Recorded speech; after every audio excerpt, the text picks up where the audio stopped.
Hi, my name's Daniel O'Donoghue. I'm 43 years old. I was born and raised in New Zealand, and I've been living in Denmark for the last 10 years. And it might surprise you to know that I haven't always been a geospatial podcaster. Welcome to another episode of the Mapscaping Podcast. My name is Daniel, and this is a podcast for the geospatial community. So this episode is going to be a little bit different. There's no guest in the studio with me today. It's just me. I'm going to share my story, tell you how I got involved in the geospatial industry, and explain why I started a podcast. And towards the end of the episode, I'm going to answer one of the most commonly asked questions I get. So this is it. This is my story. This is my why. I really hope this doesn't come across as being too narcissistic or self-serving. That is definitely not the intention here. Every week on the show, I try to introduce you to experts, people that are doing something interesting in the geospatial world.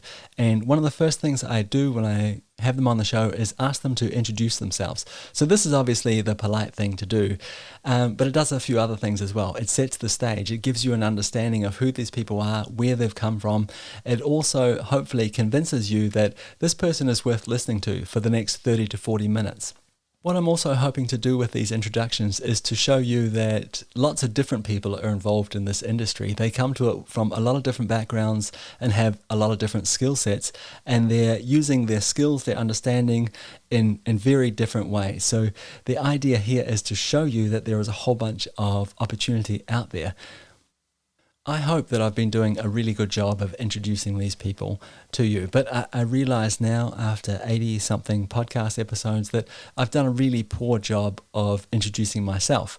So this episode, I'm going to introduce myself to you, talk a little bit about how I got involved in the geospatial industry, what my journey has looked like, what my career path looks like, and perhaps where it might go, and try and answer some of the questions that you, the listener, have been sending in to me. When I finished high school at the age of 18 in New Zealand, it was pretty clear that I was not university material.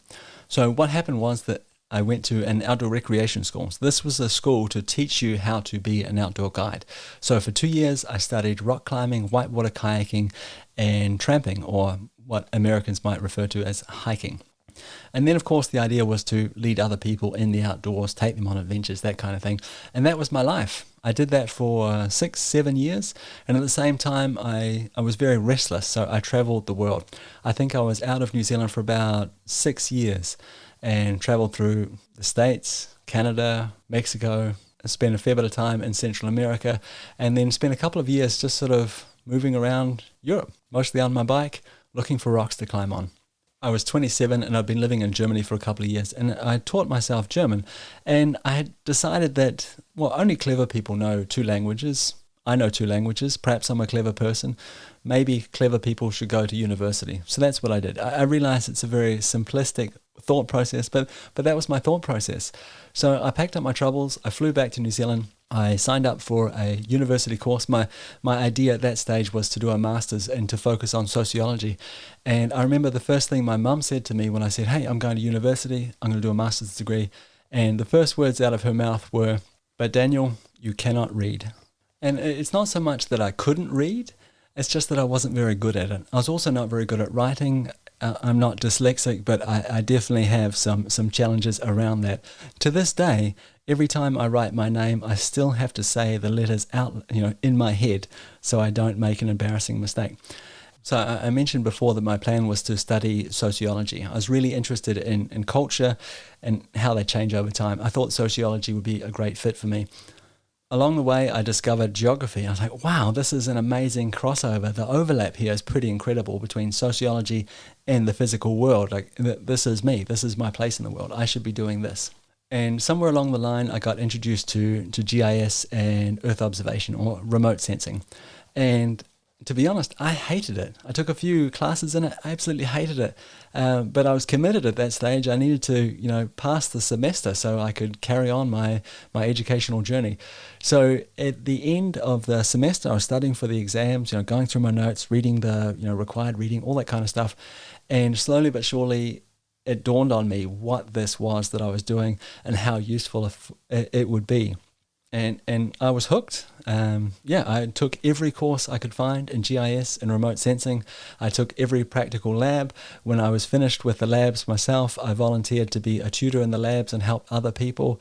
I actively looked for projects that I could be involved with, sort of extracurricular activities that I could do, that I could help out with, that would increase my experience. And I went on to get several different scholarships and get my master's in geography. During the last year of my degree, I was also working for a research centre. It was called the Geospatial Research Centre, and it was amazing. So I was surrounded by these incredible people. I mean, talk about imposter syndrome. I don't know what I was doing there, but I was so grateful to be there that I wasn't going to point out to anyone else that I didn't belong. I learned so much from these people, just from being in the room. It was absolutely amazing.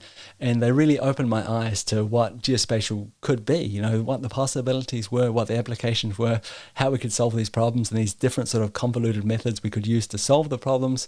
You know, we didn't have a ton of money, so a lot of it was, make it up as you go along. And it was unbelievably inspiring.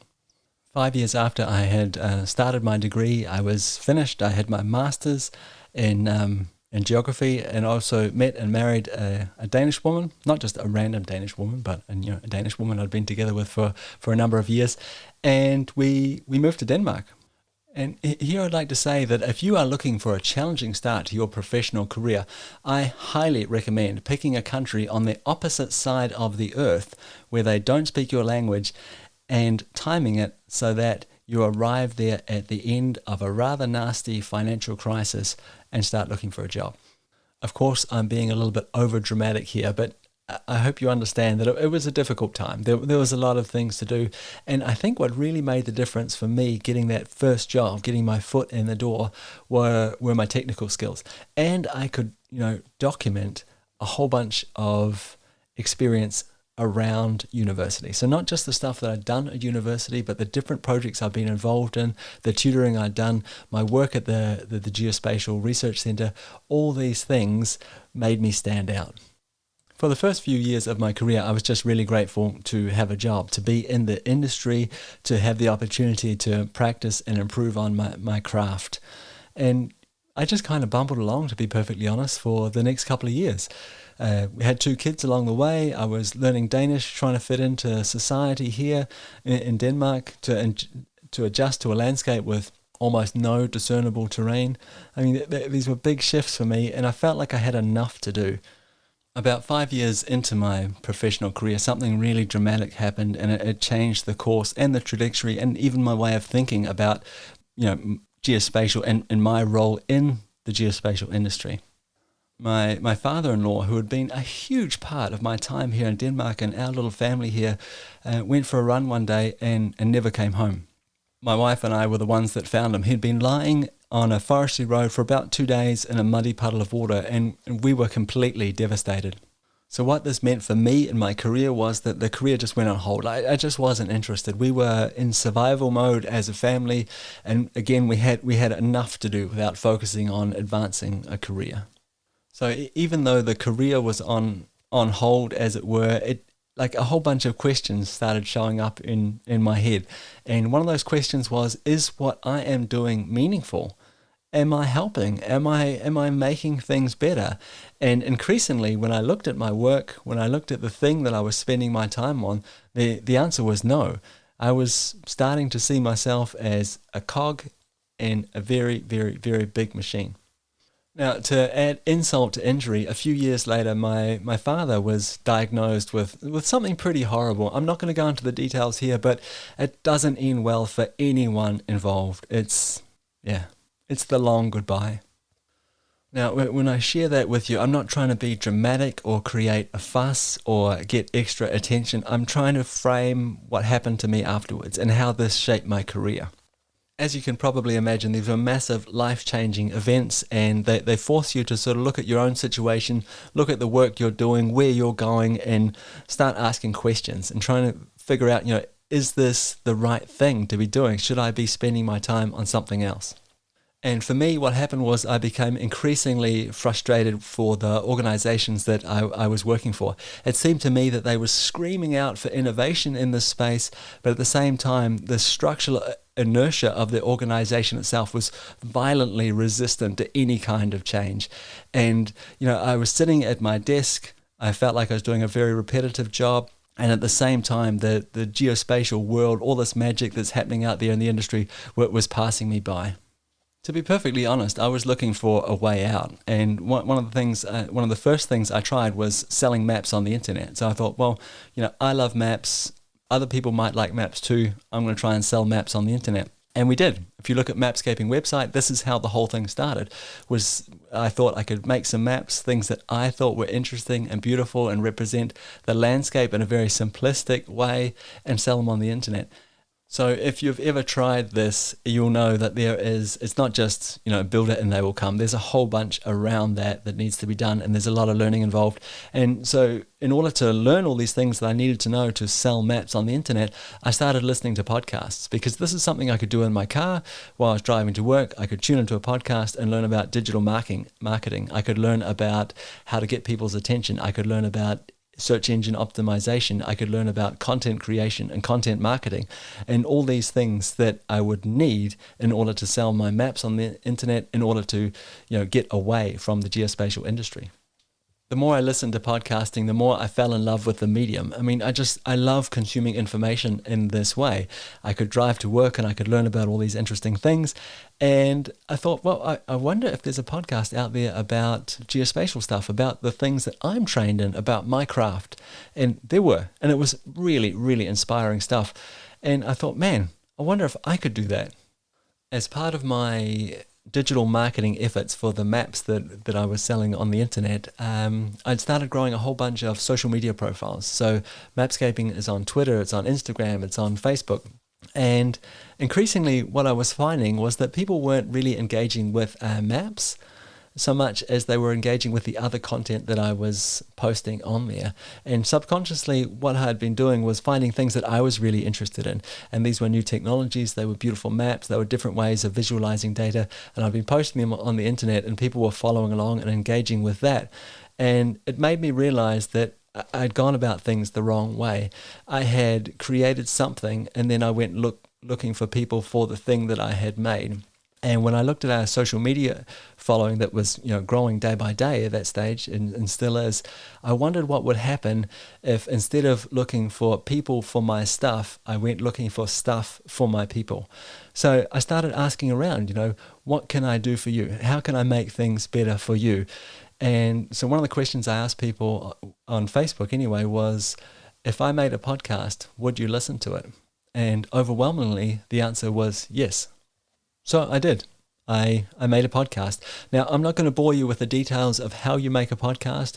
If you are interested in that, go on the internet, type in how to make a podcast, and someone far more qualified than me will explain the ins and outs of this.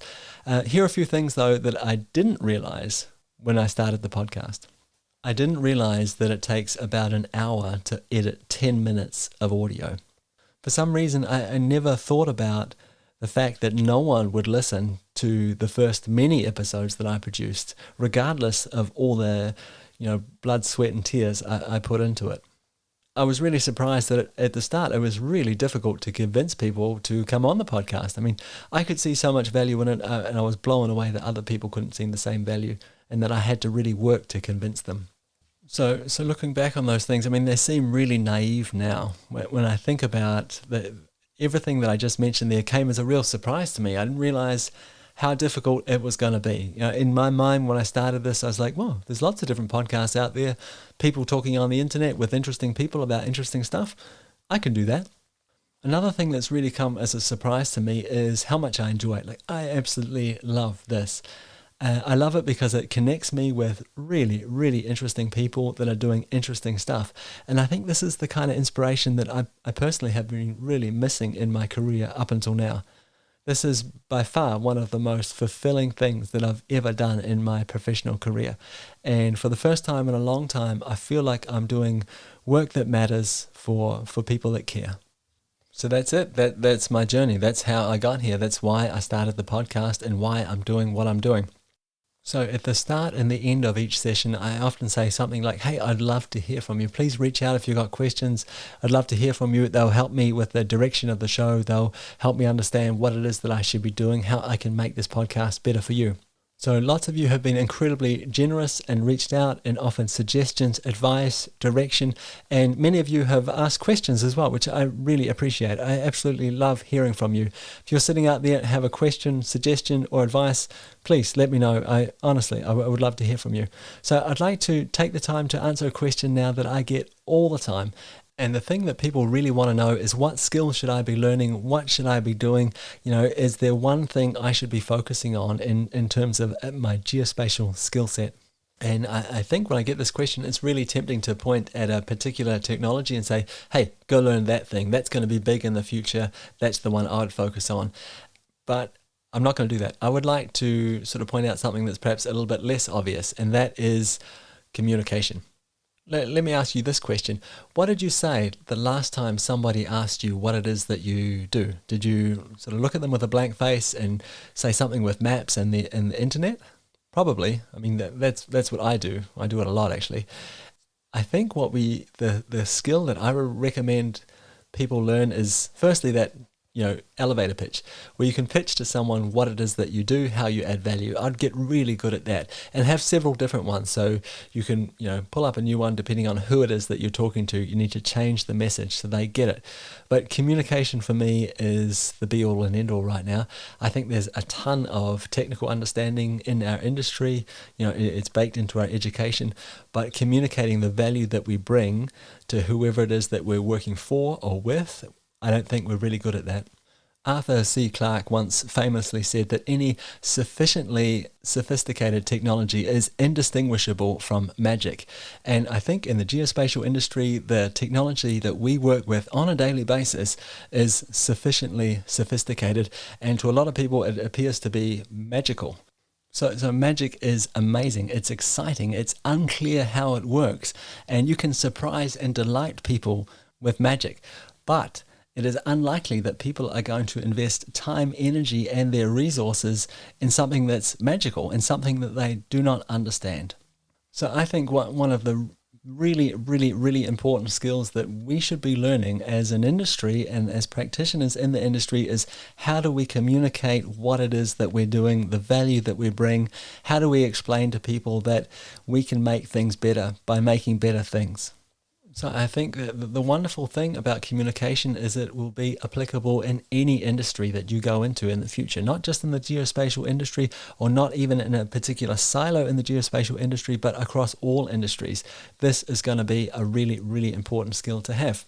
And another wonderful thing about it is it's easy to test, right? If you get really good at this, communicating the value that you're bringing to whatever it is, organization that you're working for, you'll get to do these things again. You'll get to continue to work on interesting things. You'll get to continue to make things better.